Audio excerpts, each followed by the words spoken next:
It's the Musers, the podcast, Cowboys edition. Football friends.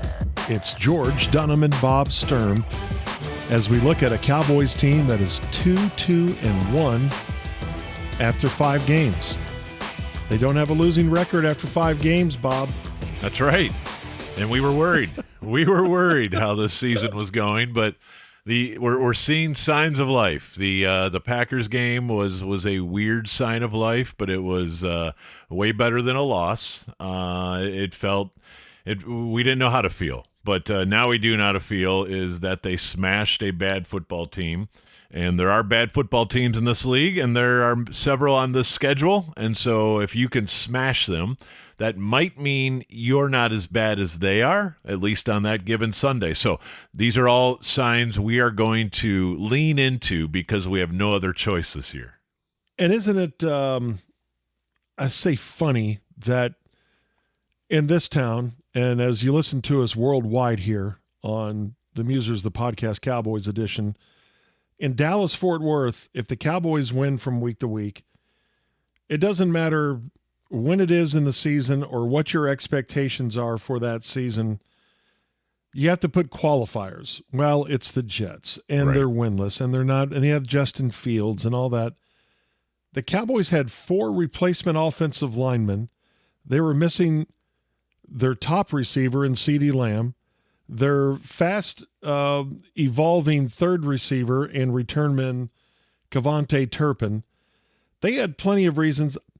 I picked the Cowboys going into this, but I thought it was going to be a close game, and I fully expected, oh gosh, it's going to be another one of those Mondays where we have to talk about a Cowboy loss and how did they lose to the Jets? Well, right. They got a lot of injuries, but man, just appreciate, as you always say, you appreciate everyone in the NFL, and especially in this case where you go on the road. And I would say this, I don't know how good the Cowboys are, but I would put their offensive line in from a depth perspective against anybody's offensive line. Well, and that's a big part of the sport, right? I mean, you're going to play a lot of games, and in those games, your offensive linemen are going to take a beating, and you're going to have to play with way more than 5 unless you are the luckiest team ever. Did the Rams win the Super Bowl a couple years ago by starting the same offensive lineman the whole season? I think they did, but it's rare, and usually, you know, a good team will have to have maybe 8 starters up front, and who knows, it could go higher than that for some teams. And usually that means you're horrible. You're going to pick in the top 5 because you had to play 11 offensive linemen last season. So just that alone, even if we only knew about the Dallas Cowboys, but all the seasons we've covered, we know that when you start getting into your reserves, things get real thin real fast, and you start to look lousy. And so the fact that we legitimately saw a 4 offensive line starters down win from the Cowboys, that was away from home and with the worst defense in the NFL. I mean, I don't care who you beat. I really don't. And I'll tell you who else doesn't care. Nobody on that coaching staff cares. No. It's too hard to get wins in this league to qualify them. It's one of the least favorite things about what we do for a living is that, okay, you're only going to win 10 games in a year if you're lucky. And of those, we're only going to let you actually be happy with like 4 of them because right, the other rest 6 don't count because they're the other bad 6 teams. Don't count because anybody could beat them. Well, guess what? Anybody could beat them. During the course of the season, every team in this league is going to claim some scalps, and for the Cowboys to navigate through that when they couldn't navigate through the Bears. That's big to me. Now the Panthers are next, and so you start going through this schedule and you say, okay, we play some great teams. We also play some stinkers, and if we can start putting those stinkers in the win column, that's how we show progress and growth, and of course make our first round pick worse. But that's what you're looking for. So if nothing else, the Brian Schottenheimer train has left the station with a little bit of speed because they've proven something that many of his predecessors could not prove, which is I can win when things aren't going perfect. I can win when adversity hits. And I thought that was huge. I was so blown away because here's the other thing, George, and this is a coach thing, is when you're down a couple guys or when, let's say, you have a backup quarterback and you're down a couple starters, you start playing with training wheels. You start playing careful and conservative. And I said the other day, you're playing for like a 13-10 win. And therefore you're almost punting when your possession starts. You're doing all these things. So think about it. When Maris Liufau, boy, I butcher that name, I think every week here on the Musers, the podcast, Cowboys edition. Well, he's finally getting some playing time. Good, because the other linebackers we've been calling for that here on the podcast for 5 weeks now. We have. Linebacker is a stinky position right now. But when he makes that play, there's 2 minutes to go in the half. The Cowboys are up 10-3. So first of all, the Jets are going in to tie it. And that play, even though it's the end of a negative play, he punches the ball loose and makes it a positive, and that's great. So we'll focus on that. But now from there, if I may slander the good name of like Jason Garrett, and you get the ball at 10-3 with 2 minutes to go at your own 9-yard line, I'm thinking the Jason Garrett years, you're kind of trying to run out the clock and get to the room with the lead, or you're trying to run clock and punt it back safely or something. You're trying to not mess up your 7-point lead. And this guy... How about 2 more possessions? This guy and this quarterback are like, let's go hunting for dinner. And let's go looking for some plays. And Dak is in attack mode, and he's throwing it deep to Flournoy. Now the next touchdown was kind of wild because Javonte just broke a 66-yarder. But the point is, they go from 10-3 to 23-3 at the half. And it's church. I mean, the game's over, honestly, there. And that is a sign of, we're down 6 guys on this offense.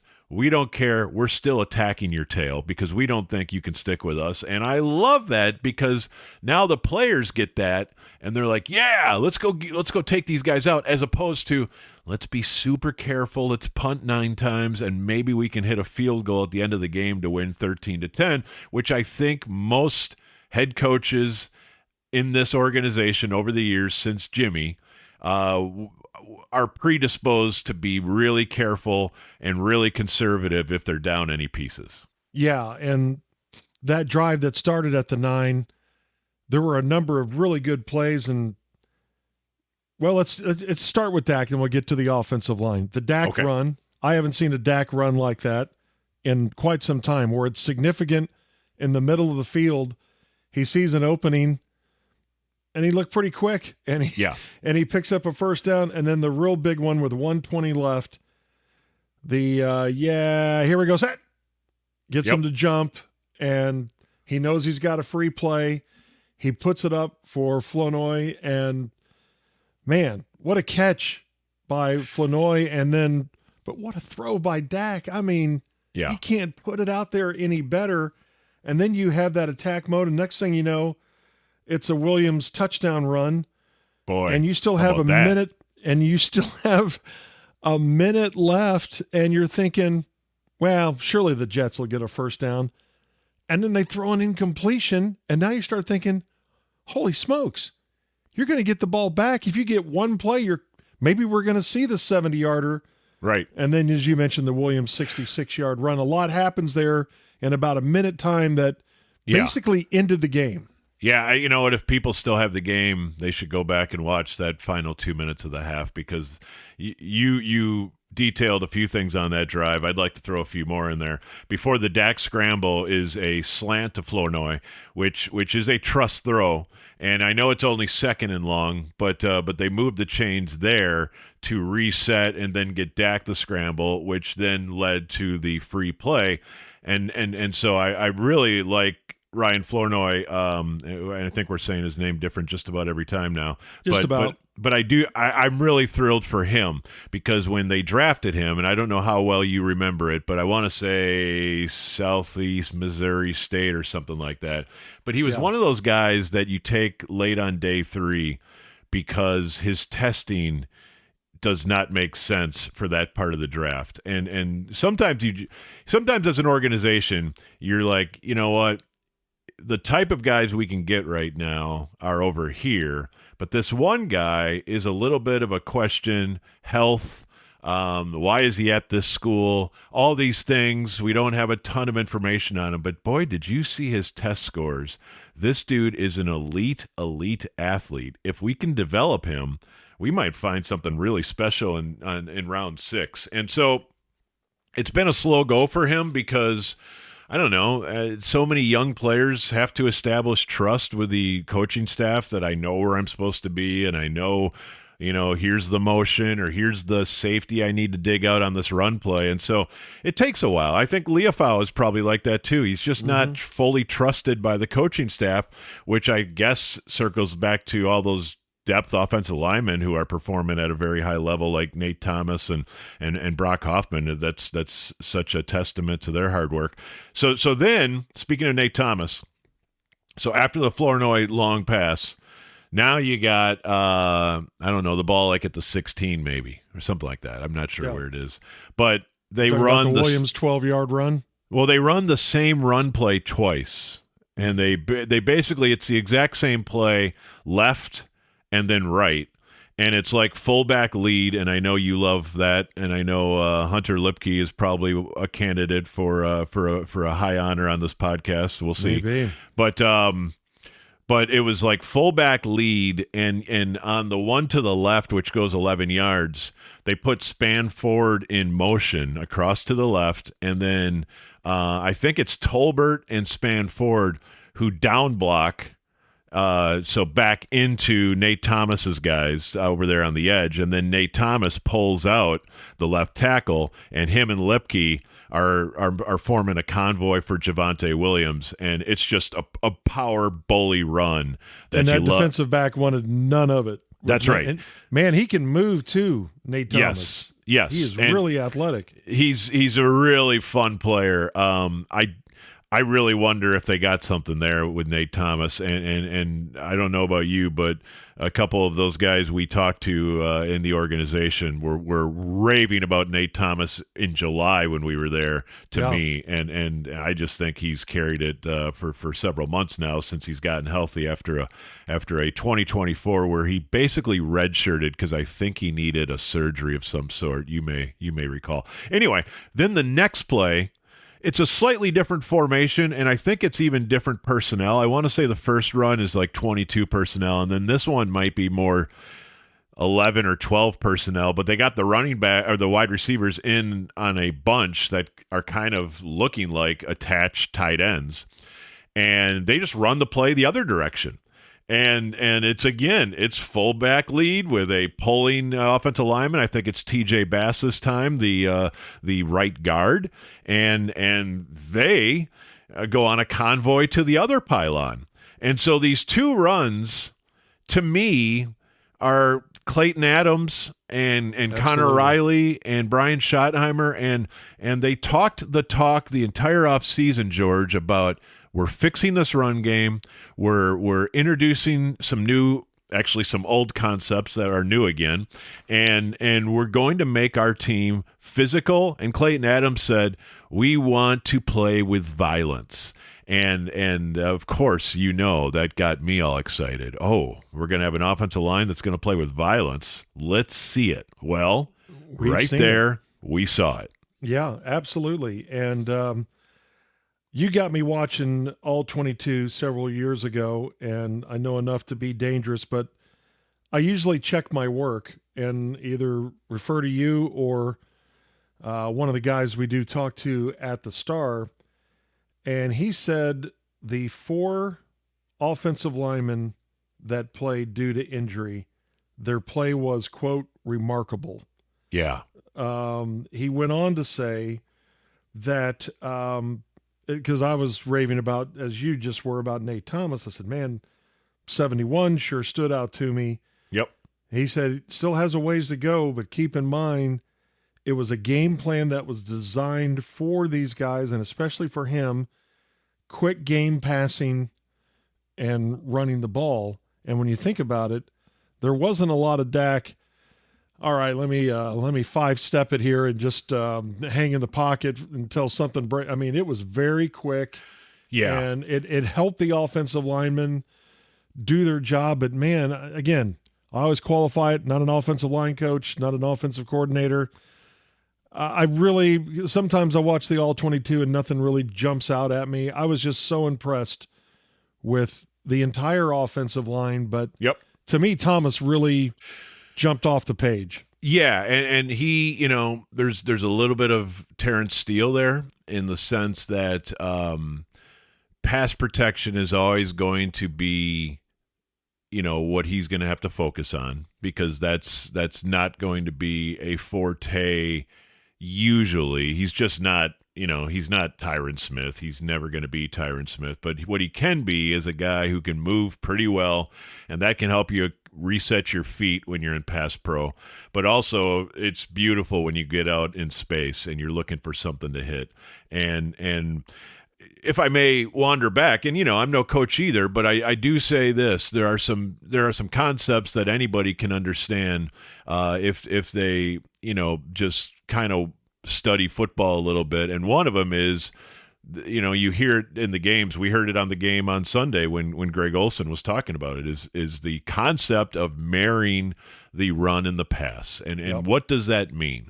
Well, what it means in the most simple terms is, just imagine you're a linebacker and you have to perceive before the play, what do I think the Cowboys are going to do? What are they trying to do to me?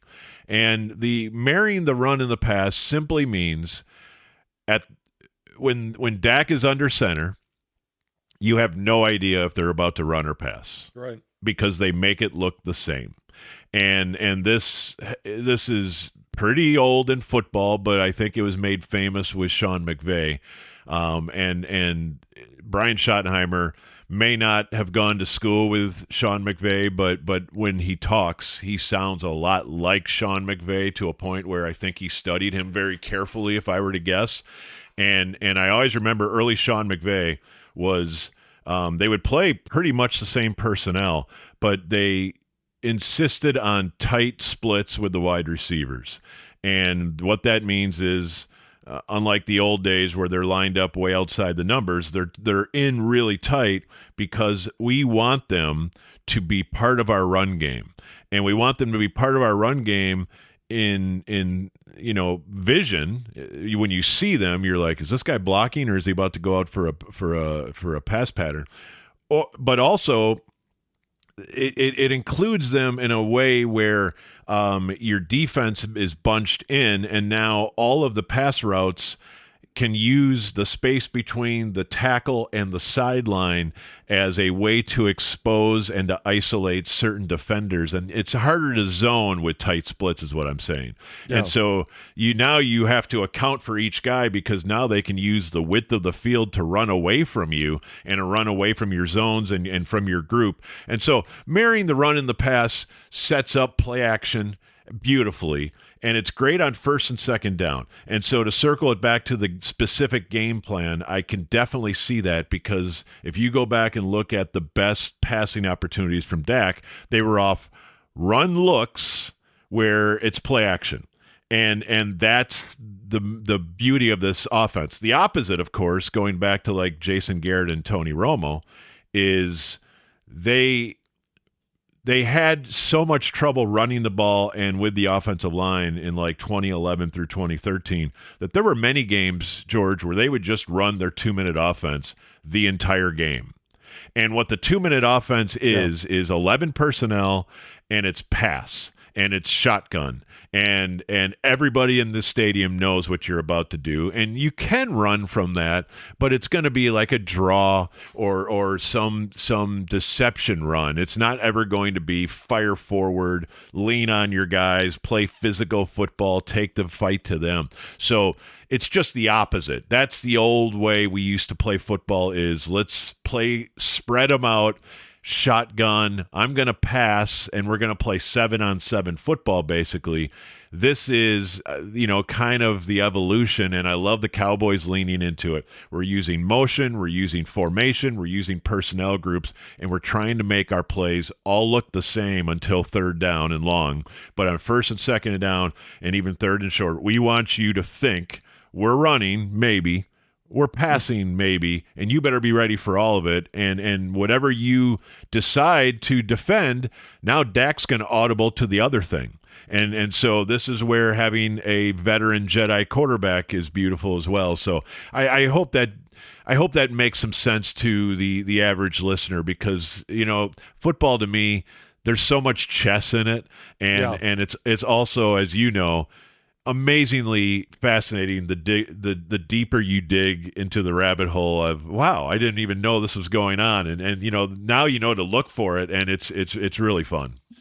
Well, and Dak seems to absolutely love it, and I think that's why when Brian Schottenheimer held his opening press conference, Dak was there. I think that's why he's been excited this entire offseason. Yes, he looks differently, but he's got a new car to drive, and he leads the NFL in completions. He leads the NFL with 14 big play passes of 25 plus. So you may think, oh, wow, they're really concentrating on the running game. Well, it opens up the play action pass, and this is a dude who is operating at 90% right now in completion percentage on play action passing. And I'm telling you, there are, and offensive coordinators that would kill to have that type of efficiency. Yeah, I think it starts with what's between the ears. And I'd like to think at that opening press conference, Shoddy and Dak went and got a burger or something. And the first thing that was said to Dak is, let's figure out the offense that you want to run, that suits you best. And I bet you we have some common ideas here, and I bet we both want the same outcomes. So let's talk about how best to do what we want to do. And I mean, the indicators are there. When you watch this team play, you say to yourself, I bet you Dak loves this offense, partly because I bet you this is what he's learned in his career he's good at and what works. And isn't that coaching? Coaching isn't, hey, I've got some ideas you've never heard of before, I'm going to blow your mind. No, coaching is, this team has some problems. Let me offer some solutions from my observation and my experience, but also let me check with my most trusted players on what do they think will work. And I mean, it's not that complicated if you look at it that way. I've got some really smart football people in here, and Dak has just, he's just started his 127th game, which is significant to me because that's the exact number of starts Tony Romo had in his career. So that's a lot of football, George. And when you play that much football, think about the Malcolm Gladwell 10,000 hour rule, or just whatever it takes to become a genius. I mean, Dak has put his 10,000 hours in, and he knows the answers to the tests. He's got his master's degree, and so coach and quarterback, we say this every week on this show, and we should keep saying it, because we're seeing the signs of a coach and a quarterback who are on the same page, who are pushing towards the same goal, and who are having some early success that's very exciting to us. And yeah, the running game's huge, but I mean, when you look at like what was the game that's let us down and disappointed us so far, we would say the Chicago game, but then one of us would hopefully say, yeah, but in that Chicago game, they lost CeeDee Lamb right away, and that was probably a big part of their game plan. Now, should you always have a emergency game plan if we lose our best player in the first quarter? Probably, and maybe that's something they can do better next time, but I think that actually explains quite a bit about what happened in Chicago, except the other part where the defense was giving up one-play drives. That's not good either. Defense was ridiculous, and turnovers. Javante's fumble killed him too. Yeah, and that's what killed that game. All right, let's talk about the defense a little bit later in the show when we get ready for the Carolina Panthers this Sunday. Yes. But up next, the very first the Musers, the podcast, Cowboys edition, Bob brought up whatever happened to the Cowboy Band. And it sounded familiar to me. The guys you work with in the afternoon looked at you like you had two heads. Unbelievable. There was a Dallas Cowboys Band. It was awesome.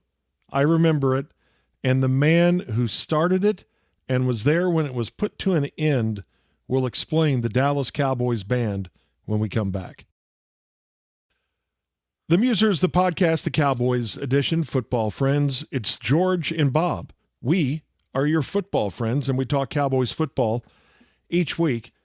So the Cowboys get set now for the Carolina Panthers, and before we talk about this week's matchup, the very first show we did together, Bob, you brought up the Cowboys Band and whatever happened to it. And I vaguely remember it. I remember, that's right, there used to be a band that was in the stands in the end zone, and they had a sign that said Dallas Cowboys Band, and they would play during timeouts. They would play during kickoff, and, they were part of the game presentation. And then the trumpets were later left over, and they were a part of the presentation, but I couldn't put the timeline on it. Well, the guy who started it, the guy who directed it, is a huge part of Dallas history and is a very philanthropic individual who has a lot to do with the arts in the city of Dallas. Very important person. It's Bill Lively, and I talked to him this week. And Bob, he's going to give us a brief history here of the Dallas Cowboys Band. Well, in 1970, the NFL was very different. Halftime shows for NFL games were oftentimes high school bands. And I was the band director at Bryan Adams High School in Dallas, and we played 5 halftime shows in 2 years for the Cowboys in the Cotton Bowl, in New Orleans, and in the Astrodome. And then I went to SMU to direct the Mustang Band, and Tex Schramm then called me in 1975 and said, we've had the Fort Worth Lions Club band's been our band since the beginning of the franchise. We'd like to create a studio band to play contemporary music for the cheerleaders and for the fans. Would you create one? I had lunch with Tex, and we agreed to do that. And so I recruited students from UTA, SMU, TCU, and North Texas, finally ending up recruiting all of my band members from the 1 o'clock lab band at UNT. Now we're talking. You bet. Absolutely extraordinary musicians, and they're a arranger, and we performed from 1975 to 1988 in Texas Stadium, including going to 2 Super Bowls, for goodness sake, one in New Orleans and one in Miami, and then we went with the team to what was called the America Bowl in London in Wembley Stadium in 1986. And we did all of that for 14 seasons until Jerry bought the team, and then he wanted to do something very different, and we did. That is the quick history. So, then Jerry put it into it in 1989, and I'm glad you brought this up because I had kind of blocked it from my mind, but I remember being at Cowboy home games. Yeah. And looking down and hearing the Cowboy Band, and they were great. It was, it's true. I'm a fossil. I'm a dinosaur, but I liked it. I thought it was great.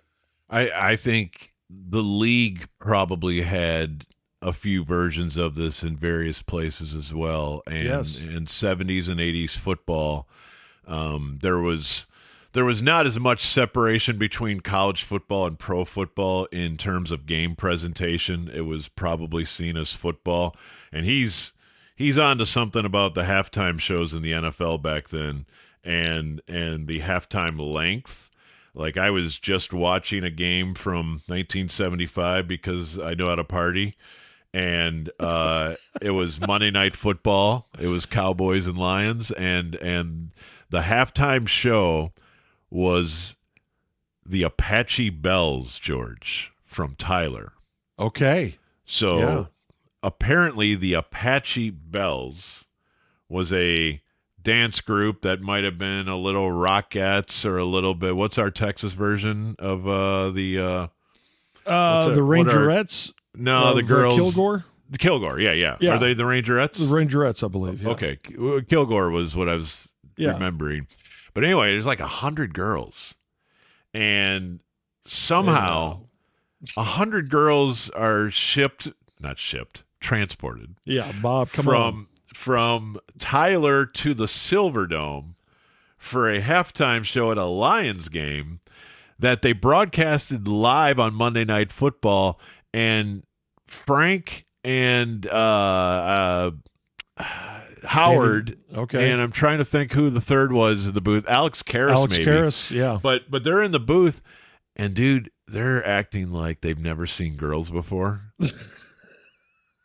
And it was amazing. Worse than Brent Musburger doing college football. I mean, it was basically that. It was like, you want to talk about first-round picks? Here's many first-round picks. And they're showing the girls. And like, it's live on ABC TV. That was their halftime show. So I didn't mean to interject, but halftime shows were no longer like now you hardly have time to go to the bathroom now at an NFL game. It is go, go, go. And there's very little halftime entertainment. There might be one song from a band max. But back then, you would have 20, 25 minutes to kind of hash out a long halftime and do whatever you needed to do. Well, Bill Lively directed that Cowboys band, and then his son, Bill Lively Jr., he and I worked together when I was doing PA at Texas Stadium the first couple of years when Bill I think he took over for his dad running the operations, but you also brought up the trumpets. Like, yes, the Cowboys used to come out in units and there would be trumpets on the field. And here's Bill talking about that. Yes, Jerry asked me, instead of conducting a band and having a band, to create an entertainment concept for the team. And I did that for him. And one of the early parts of that concept were trumpeters that came out on the field to herald the entry of the players at different times before the game started. You're exactly right. Okay. So do you remember those trumpeters being on the field, and here would come the Cowboys specialist or the receivers or whoever? I feel like that was before me. I wonder what years that was. I guess what I remember, because I would never see the introductions on TV in Wisconsin or Virginia or wherever I was, but what I remember is like after a kickoff or after a first down, there was like a punctuator that sounded like trumpets. Yeah. That would kind of go honestly in tandem with Michael Irvin getting up from the slant and then doing his entire routine of a first down. I feel like there was music that was not recorded. There was live musicians, it may have been. By that point, it may have been tracked by then. Okay. And they would hit it upstairs, I think. I think that's it. Right. Almost sounded like medieval trumpeters. I don't know what you would call those guys. Yeah, that kind of thing. Or like the gladiators coming in, and you're bum, and here they come. 100%. Okay, so this is what I remember. Every time the Cowboys would score a touchdown, they would play the "When I Die, May Not Go to Heaven." That's what the band would play. Okay. And here's Bill talking about that tradition. And we sang that song forever. We did. There's one funny thing I should have told you, too. Tex agreed to let us make a recording in 1988, and we did that. He said there's only one stipulation he demanded. That is, we had to play "Hail to the Redskins" on that recording so he could send it to the owners of the Washington Redskins at that time. On the recording is "Hail to the Redskins" as they would have performed it as a march. Then we transitioned in the way we performed it in a jazz style, and it was a lot of fun to do that. Okay, so there's a little curveball that I should have followed up on, because there is a history with what the Washington team used to be called the Redskins, "Hail to the Redskins." Yes. And when the Cowboys were coming into the league, somehow their owner, Clint Murkison, bought the rights to "Hail to the Redskins," and it helped them get approved to get in the league. Yeah. So this is one of the really weird chapters of the Cowboys, Redskins, Commanders rivalry over the years, is that somehow the Cowboys owners actually had the rights to the Redskins song and sort of used it as like negotiating leverage to get the Cowboys vote approved. I think in 1960 or whatever it was. Yeah. I mean, that's a really, really weird story that I guess it adds texture and depth to the entire rivalry, but it also confuses, because you're like, how the heck did he even think of that, and how did it work? And why I did guess Tex care about it so much in the 80s to have the Cowboy Band record it and send it to him? It's just, that's right, because I'm guessing George Preston Marshall was out of the picture by then. Are we on to the Lakers owner, Jack Kent Cooke, right? Yes, Jack Kent Cooke back then. So yeah. I'm here for it. I'm a little confused, but I love it, and your guys sounds awesome, man. This is a depth of great knowledge here. He would be worth having on, maybe on our station. The Ticket had just given a bigger history, because it was part of the Game Time presentation. It's drowned out now by the Killers and Modest Mouse and whatever's played at AT&T Stadium now. But Thunderstruck. Oh yeah, you got to have Thunderstruck. But okay, so there's a little bit of Cowboy history there, and you've been on your project of the 1975 team, and this week is 50 years ago. I didn't realize this, and you talked about it this week. The Cowboys opened the Pontiac Silverdome on October 6, 1975, just drilling the Detroit Lions. And I even went back and saw the NFL films this week in the NFL on this, with John Facenda talking about the Cowboys' third win in a row. Yeah. And this is where it started. Their run of the unlikely run of 75 started with all these young players and unknown players. Not only that, but 11 sacks of poor Greg Landry that night. And it was a big – they won 36-10 on this Monday night game. So this is week 3. They started the season a little later. And so the Cowboys come out of the gate with 2 home games. They beat the Rams and the Cardinals in the first 2 weeks, and both of those were really good teams at the time. Believe it or not, the Rams were a power. Anybody that lived through the 70s know that. And then the Cardinals were kind of, they won the division in 74, right? And they were a very dangerous team. So the Cowboys winning both of those games at Texas Stadium, and people are like, man, is Dallas going to be good this year? With because remember Bob the 75 Lilly just retired and all that. Well, I mean, there's like 8 guys who are classic Cowboys names who are all gone at the same time. Lilly and Bob Hayes and Walt Garrison and just Cornell Green, and just start going down the list of all these guys. And so everybody thought this is going to be a big retrenching year. It's the Dirty Dozen year.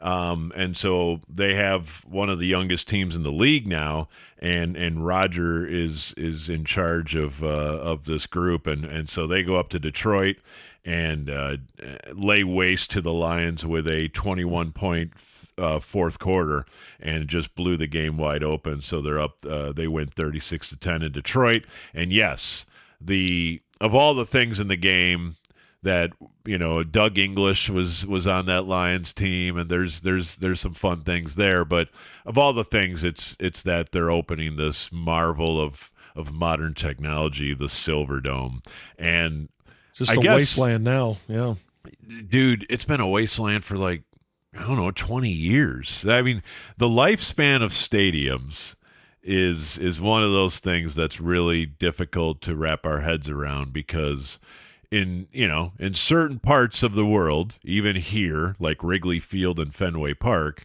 and I guess Lambeau to an extent, but not quite.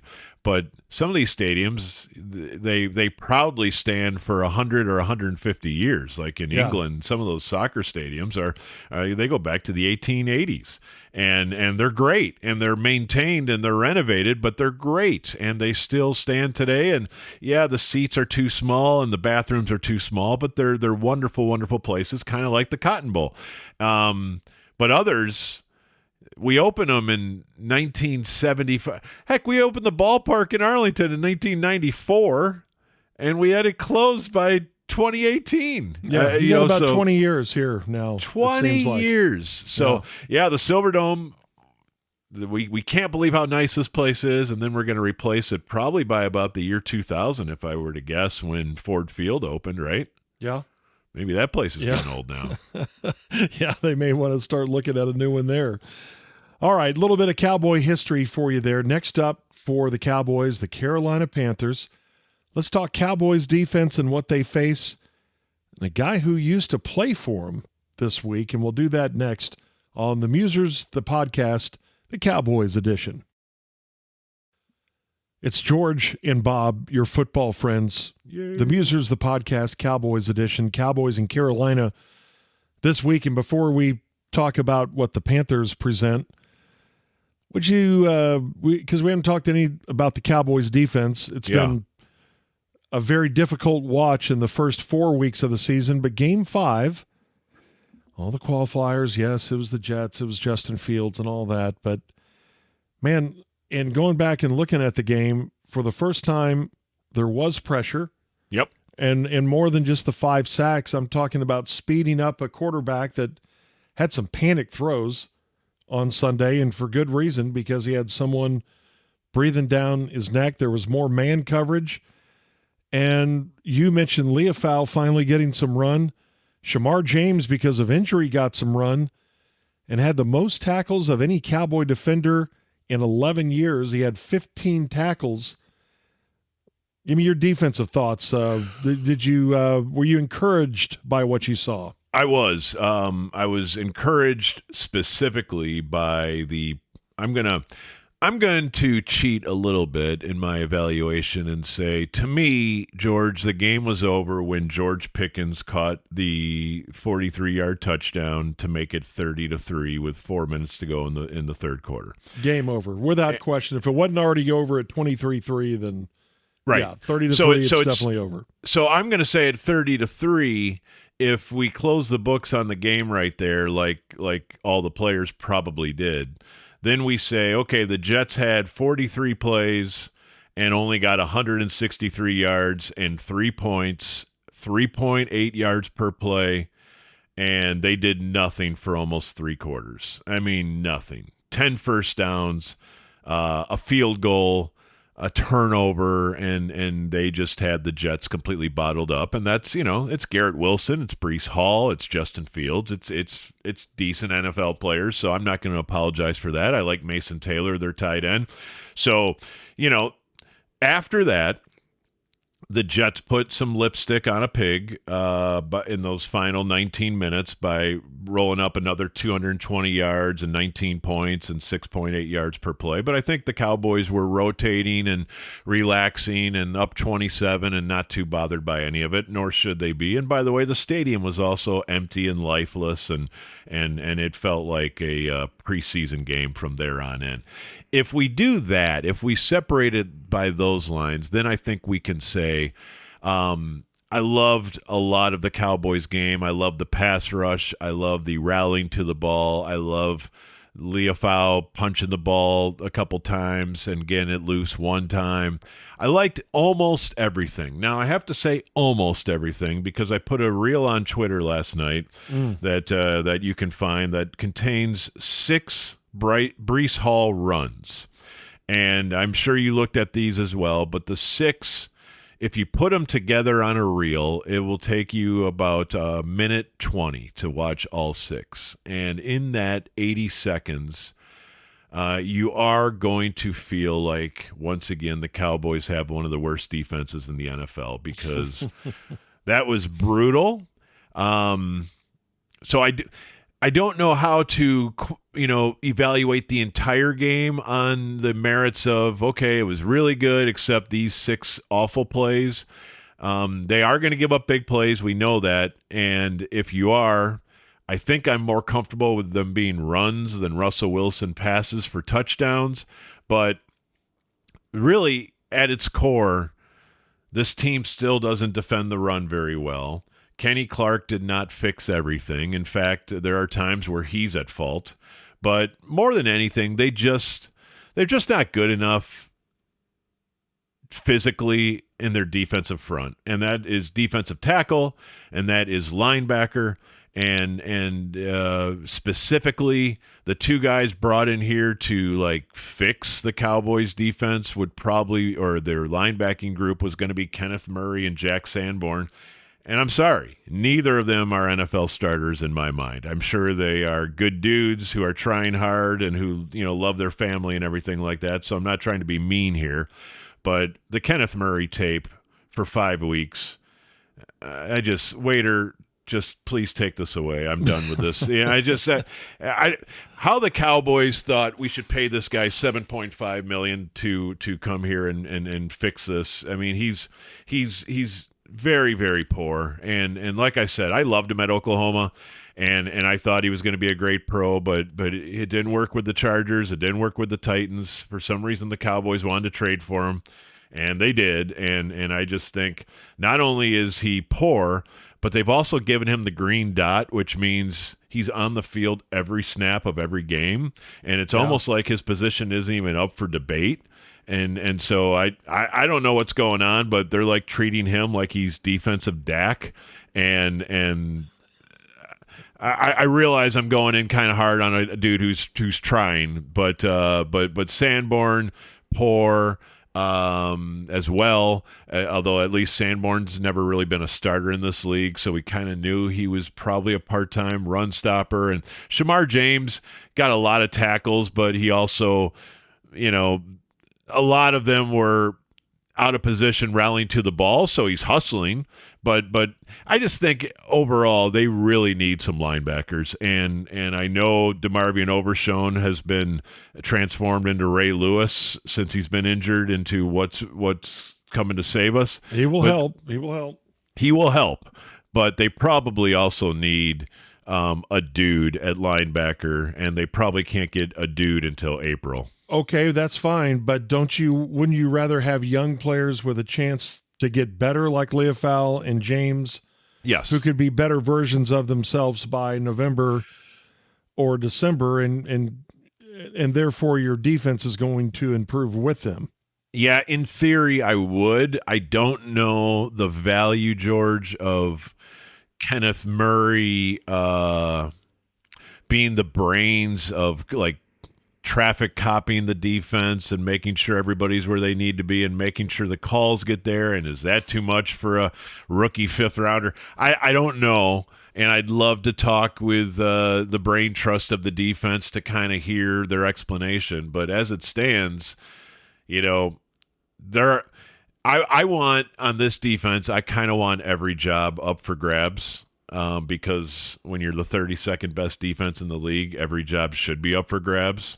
And right now, I just feel like many of the jobs are up for grabs, but a few of them are not. And for whatever reason, Kenneth Murray appears to be one of those jobs that we're not even discussing anybody else. Now, maybe they don't have anybody else, but it's just weird to see, of all the guys playing every snap, it's usually the two safeties and the two corners, and that's it. And Murray actually is right there with them. And I just think every week when teams are running, they're actually kind of looking for him, and they're kind of looking to attack the Cowboys right up the gut. So we have to keep an eye on it. I do think Carolina's going to go to work on it. I do think Washington's going to go to work on it, these next couple opponents. But let's not lose sight of progress. And progress was the Cowboys defense did not get embarrassed for 3 hours this week. Yeah. And frankly, that's been happening every week, so we should lean into the good. And the good is they did some really good things, and you're right. Let's focus on pass pressure in particular, and maybe James Houston and Dante Fowler did the best job of getting to the quarterback regularly on Sunday. So as some leaks started to spring and stopping the run, now you see a Carolina team that started Rico Dowdle last week in his first start, and he goes for 206 on 23 carries, the second most rushing yards in team history, only behind what Jonathan Stewart did back in 2009. And he had a career-long run of 53 yards in the third quarter. Cowboy fans know all about him. It took him a while to get on the field last year, but once he did, he was really productive. We had this conversation on our station this week. What if this would have happened? What if the Cowboys would have gone to Dowdle early and said, we got a 2-year deal for you, and still signed Javonte Williams, and then used the Jaden Blue draft pick, not picking on Jaden. I think he has an upside. We just hadn't seen it yet. We hadn't seen him on the field until this week. But they seem to just kind of – they dismissed him when the season started last year, and then when it was over, it's like, yeah, thanks. And then right. We're really not that interested. I think this guy's pretty good. Yeah, I liked Dowdle. Now I can also say Javonte Williams is objectively better in my head, and so there's a spot for both of them. Probably the Miles Sanders spot if we were to be harsh. Oh, yeah, you could have done that. You could have spent the money that you spent on Sanders on. Yeah, I don't know. I mean, it sounds to me like the two sides disagreed on money, and then the Cowboys just moved on. You know, I think they offered him maybe a take it or leave it number, which was probably not super impressive, and it went away. And I think Dowdle never actually expected to leave.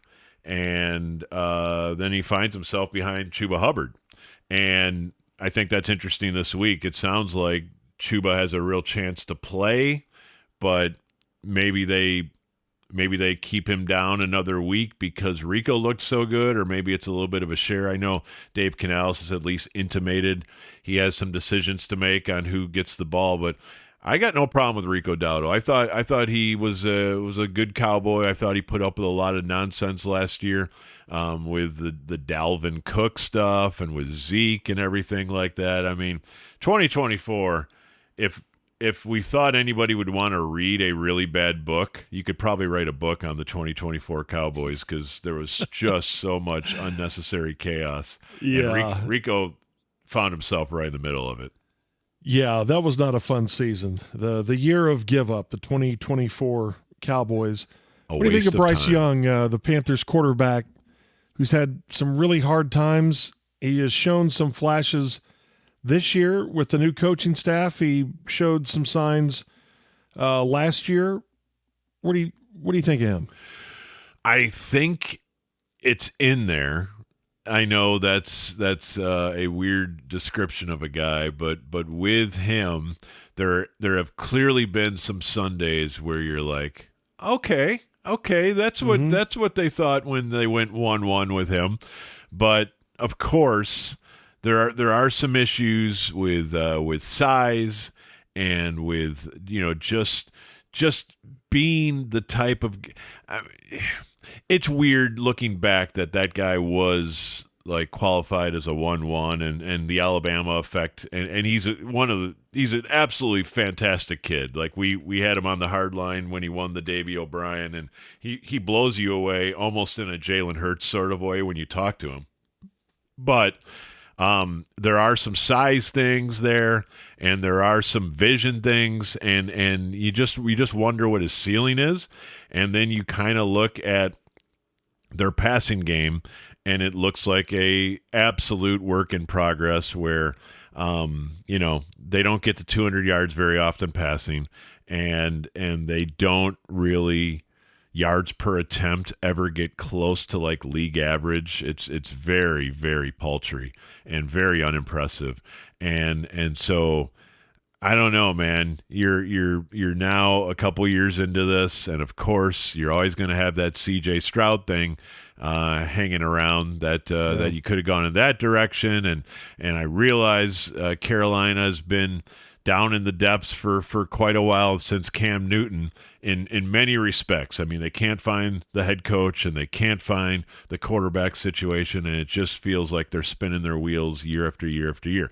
Now this year, to go get somebody as dynamic as Tet McMillan, who we loved, who we thought could be a Cowboy, the Arizona wide receiver. I mean, he feels like a real franchise guy. And I know that so far they've had a real hard time, getting him the ball enough, but the targets are very high.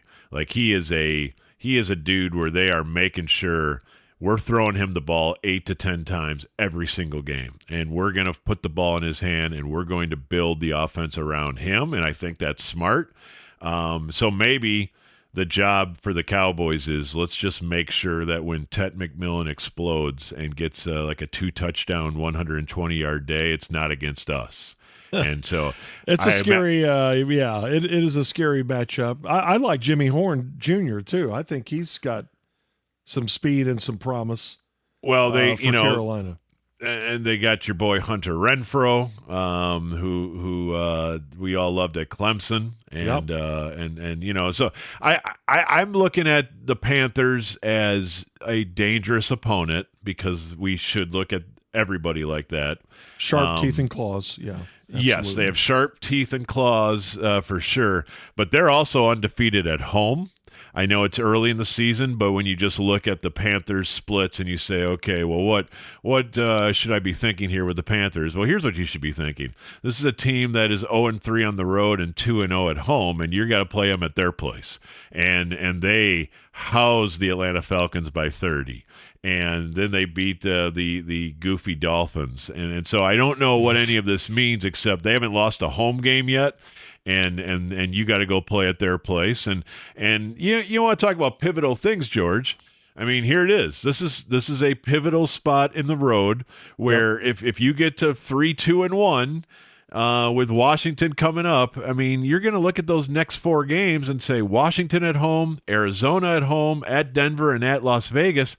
Man, could we be 6-2 and 6-3-1 by the time we get to the Thanksgiving home and home with the Eagles and the Chiefs? I mean, you could put yourself right into this if you take care of the Carolina Panthers. So you've done a lot of hard work this point of the season. Now you got an offense that feels good.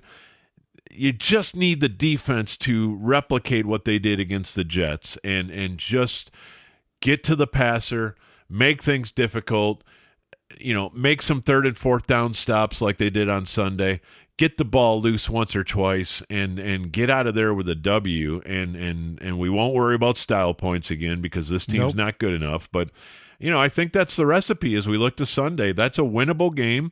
I don't know what the line is yet. Do you? Cowboys by 3, maybe? Yeah. Something along those lines. Let me check our picks with friends early. 3.5. Cowboys minus 3.5. Yeah. Yeah, that's that sounds about right. But I mean it's not going to be the easiest afternoon. What I do think we should probably focus on is that Panthers defense is pretty mid.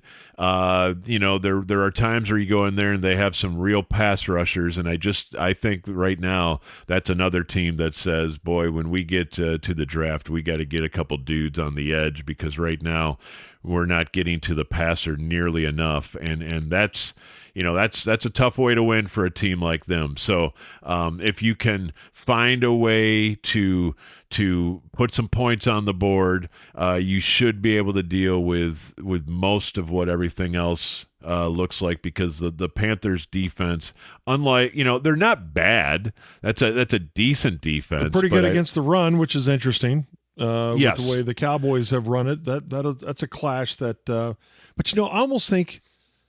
And we haven't seen just a lot of teams matched up with the Cowboys. But call me crazy, even with these backup linemen, I feel decent about the Cowboys' ground game against just about anyone. I do too.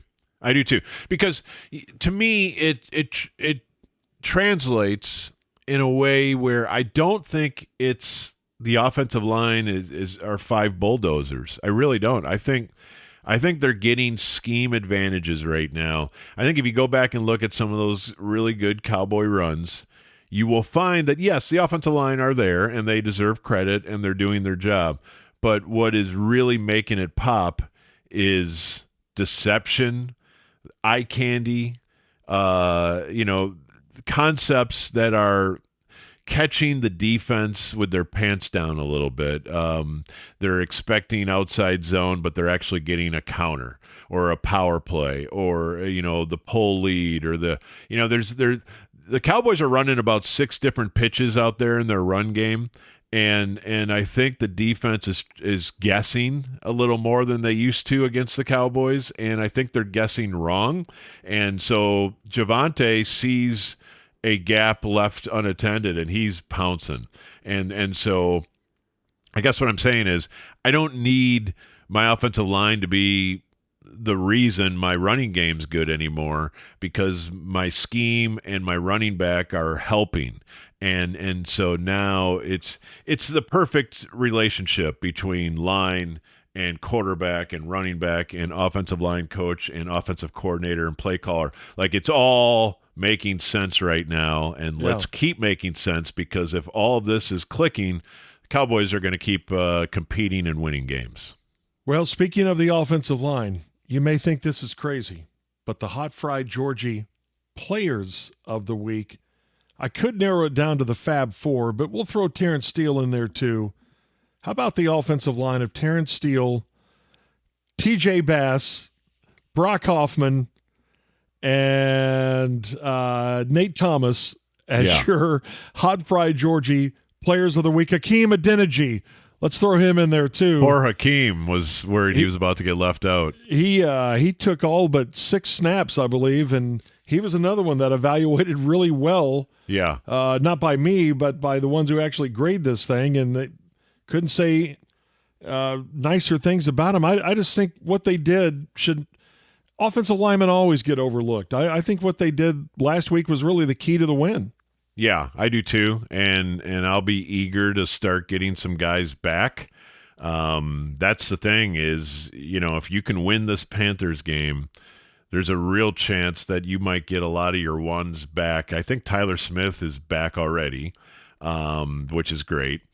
The Tyler Booker, Tyler Guyton timeline with Cooper Beebe and CeeDee Lamb and Kevontae Turpin, that is probably a wait and see as we go. But if you can somehow pull off a tie and 2 wins when you had a month of basically half your offense disappearing, man, that's a lot to be proud of. Absolutely. In the first month and a half of Brian Schottenheimer.